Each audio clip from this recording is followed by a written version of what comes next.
This is Hannibal here from the HannibalTV.com with a daily wrestling news update.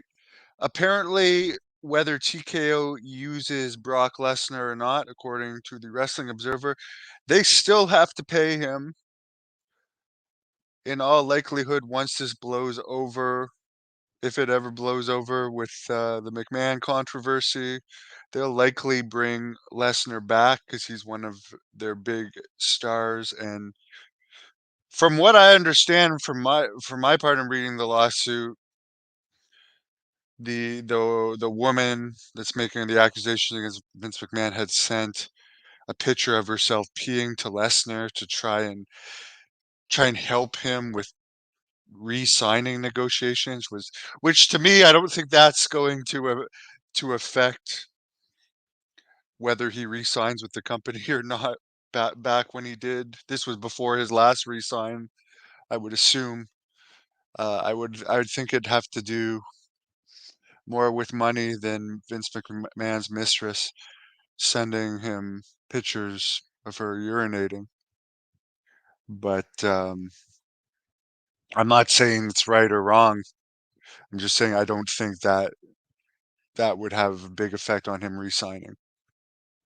Jade Cargill, apparently the issue with her, according to reports, is she's having problems remembering spots. It's too bad the wrestling business has become so overly choreographed. One of the things that turns me off about wrestling is how overly choreographed it is, but that's just how it is in 2024. It's highly choreographed. Rob Van Dam was on Dynamite last night. We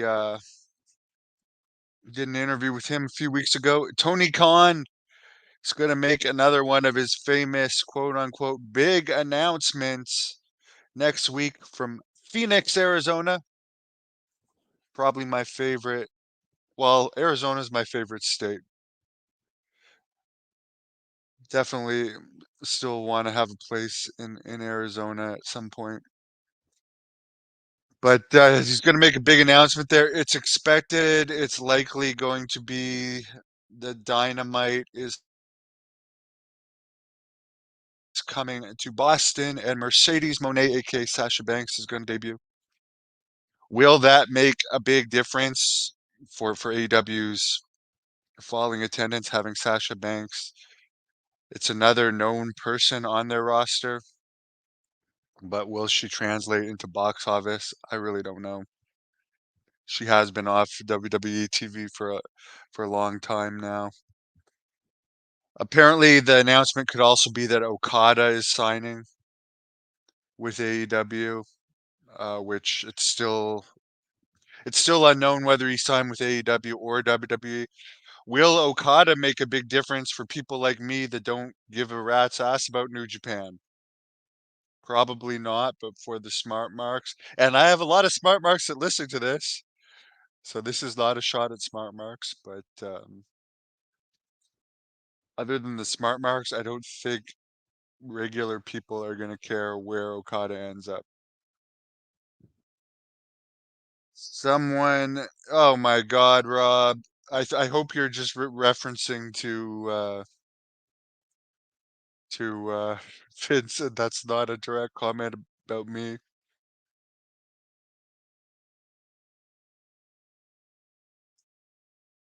How does the mistress only have one photo online? That is Rob, you have a good point. There's like one picture of this person online in the social media era to have one picture.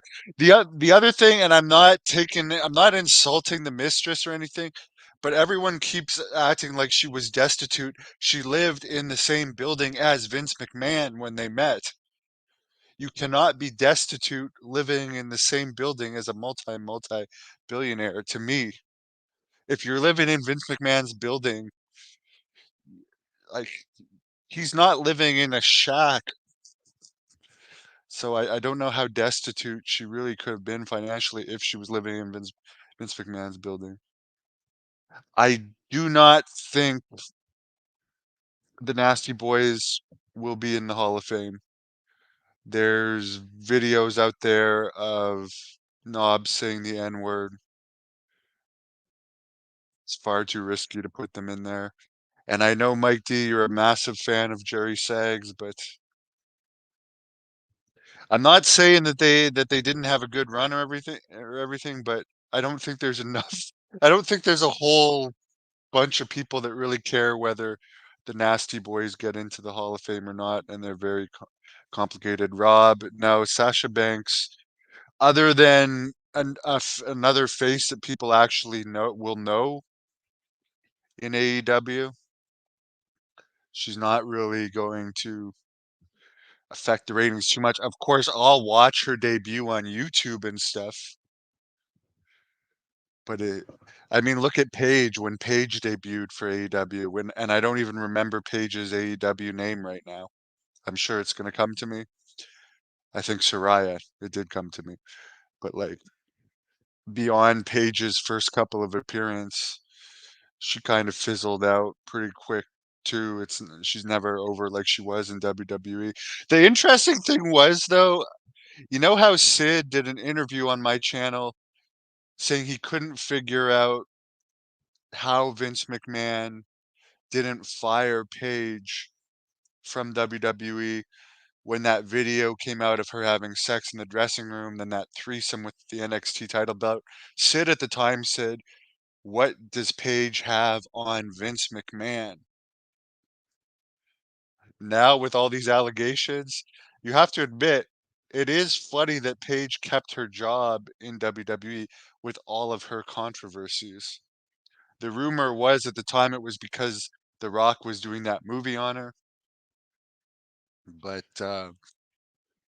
how many people are gonna have a video come out of them having backstage sex at a WWE event and not get fired? Someone says Jade needs some room to breathe. I'm sure she's gonna end up doing just fine because I believe, honestly, she's the most talked about woman in WWE right now.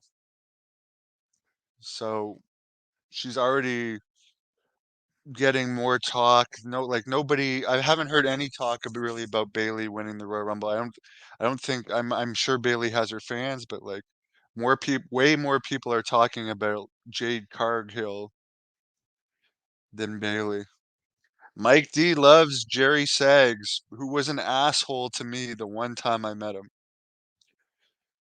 He just seems like a jerk.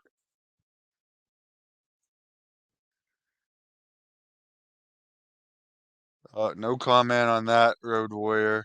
I do I'd prefer a woman, and I don't really want to, don't know why we're getting into this, but I'd rather have a smaller woman with natural than fake. That's just my taste. Mike, have you actually met Sags? Have you actually met Sags? Maybe he's a better guy than Knobs. I really don't know, but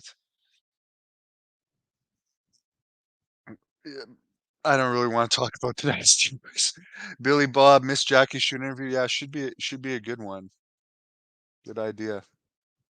All right, folks. Wish everyone a great afternoon. Thank you for watching the Hannibal TV. Please like this video if you enjoyed it and click the subscribe button to not